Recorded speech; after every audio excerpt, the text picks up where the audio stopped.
नमस्कार। मेरी online family को मेरा नमस्कार।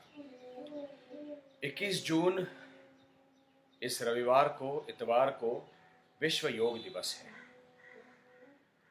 मेरे मन में पिछले लगभग 5-6 दिनों से बहुत सारे विचार आ रहे हैं जब से मैंने मेरे साथी कलाकार सुशांत राजपूत की आत्महत्या की खबर सुनी। वो चले गए। कई बच्चे आज हम देखते हैं, थोड़ा कुछ हो जाता है, प्रेम भंग हो जाता है, आत्महत्या कर देते हैं।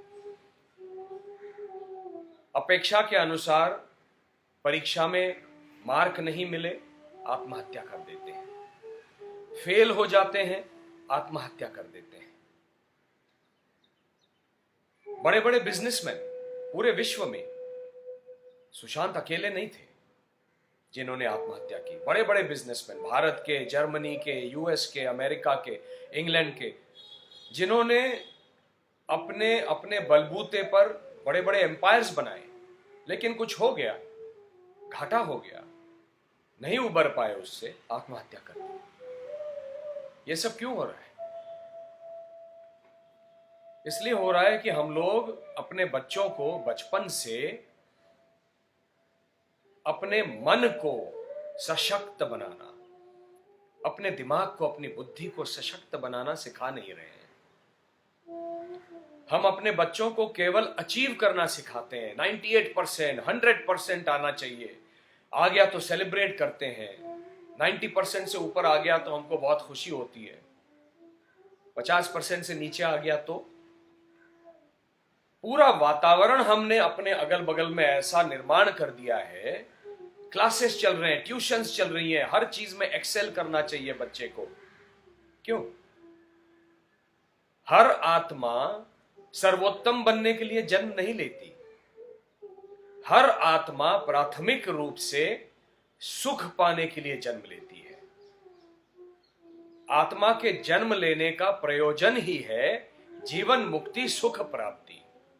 सुख प्राप्त करना है और जीवन मुक्त की तरह रहना है।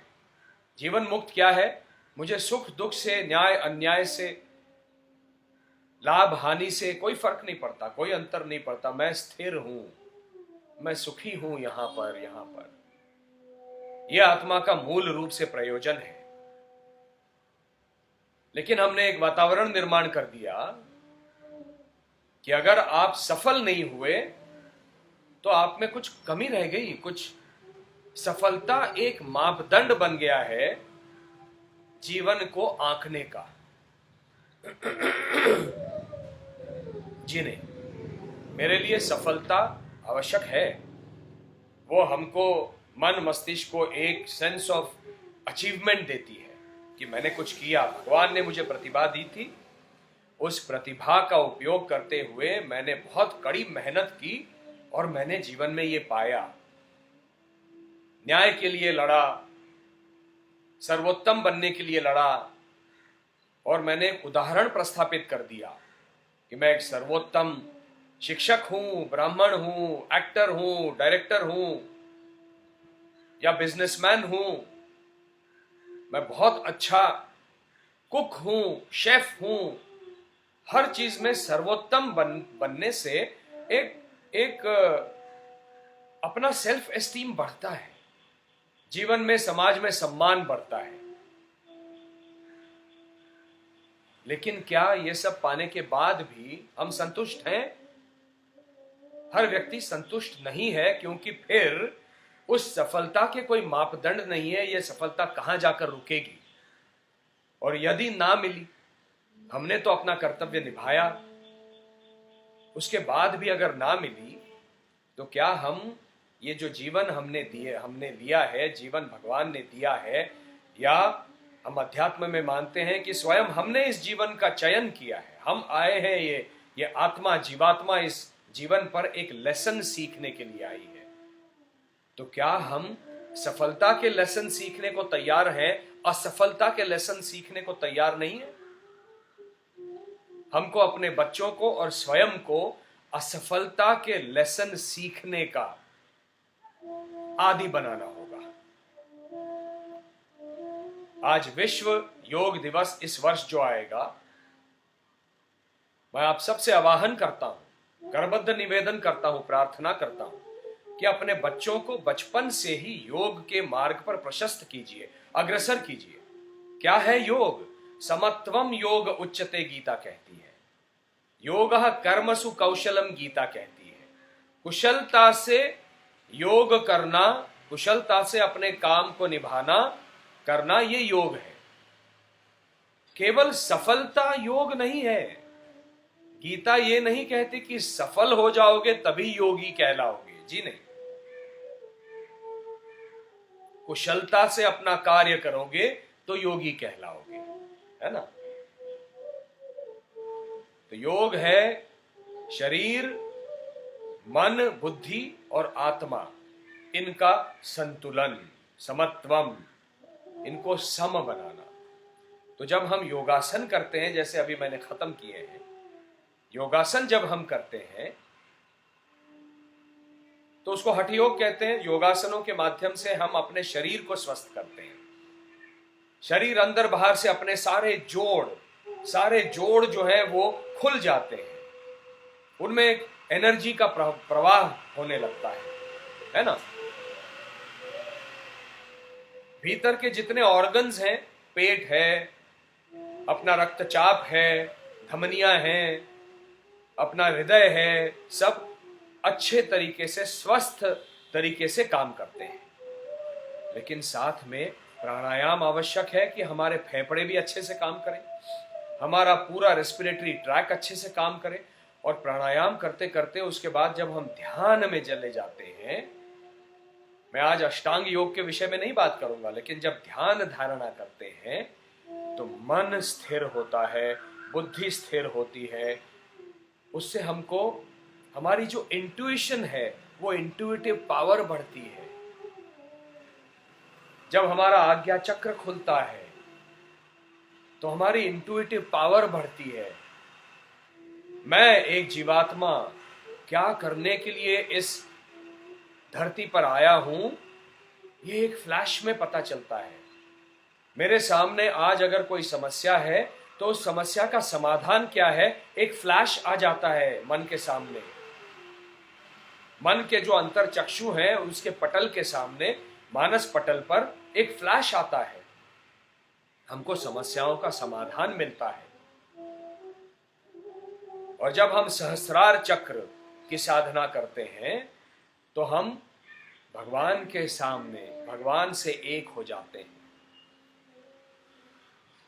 जो हमसे बड़ी जो एक शक्ति है, जिसको हम भगवान कहते हैं, वो शक्ति हमको जो देना चाह रही है, वो लेने के लिए, स्वीकार करने के लिए हम खुले हाथ से तैयार हो जाते हैं। मैं चक्र साधना करता हूं, मुझे बहुत अच्छी लगती है। 7 चक्र हैं अपने भीतर, जो अपना जो रीढ़ की हड्डी है, उसमें रीढ़ की हड्डी से नीचे से ऊपर तक 7 चक्र हैं।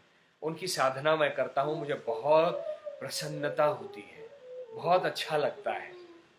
जिसके माध्यम से मैं इतना सकारात्मक और पॉजिटिव रह सकता हूं। क्या समस्याएं मेरे सामने नहीं है? व्यक्तिगत जीवन में भी है और करियर में भी है। लेकिन मैं स्वयं को, अपने जीवन को एक नदी मानता हूं। नदी क्या करती है? कोई भी नदी उगम स्थान से बहना शुरू करती है और बहते बहते बहते वो अपने समुद्र से मिलती है। तो हमारा उगम स्थान भी वही है, उगम स्थान भी हमारा वही है जहां से हम जीवात्मा आए, और समा भी जाना है, वही समा जाना है। तो इसके बीच का ये एक इन्फिनिटी का 8 का आंकड़ा है ना अंग्रेजी, वो इन्फिनिटी का एक चक्र है। उस चक्र में यह कुंडलिनी चलती है, चक्र साधना में। लेकिन मैं एक नदी हूं। मैंने उगम स्थान से जन्म लिया, सामने मोड़ आए मैं मुड़ जाऊंगा। सामने पहाड़ आया तो क्या मैं अपने आप से ये कहूंगा कि मुझे और नहीं बहना? मैं आत्महत्या करना चाहती हूं, मैं अपने उगम में वापस जाना चाहती हूं, अपने जीवन के प्रवाह को खंडित करके बीच में ही। जी नहीं, नदी क्या करती है? नदी एक अपना दूसरा मार्ग ढूंढती है और बहना निरंतर शुरू रखती है जब तक वो सकारात्मक रूप से समुद्र से नहीं मिलती, तब तक वो बहती रहती है, वो रुकती नहीं है। योग यही सिखाता है। प्राणायाम, योग और ध्यान धारणा, योग के आसन, प्राणायाम और ध्यान धारणा योग के ही अंग हैं। ये आपको स्वस्थ रखेंगे, ये अपने बच्चों को स्वस्थ रखेंगे, ताकि आगे चलकर असफलता यदि सामने आ जाए तो उनका शरीर, उनका मन, उनका चित्त, उनकी बुद्धि, उनकी आत्मा दृढ़ बनी रहे, सकारात्मक बनी रहे। जब जवान बच्चे ऐसे चले जाते हैं तो बहुत दुख होता है। इतनी प्रतिभा भगवान ने दी थी इन सबको, उस सारी प्रतिभा को हम देख ही नहीं पाए।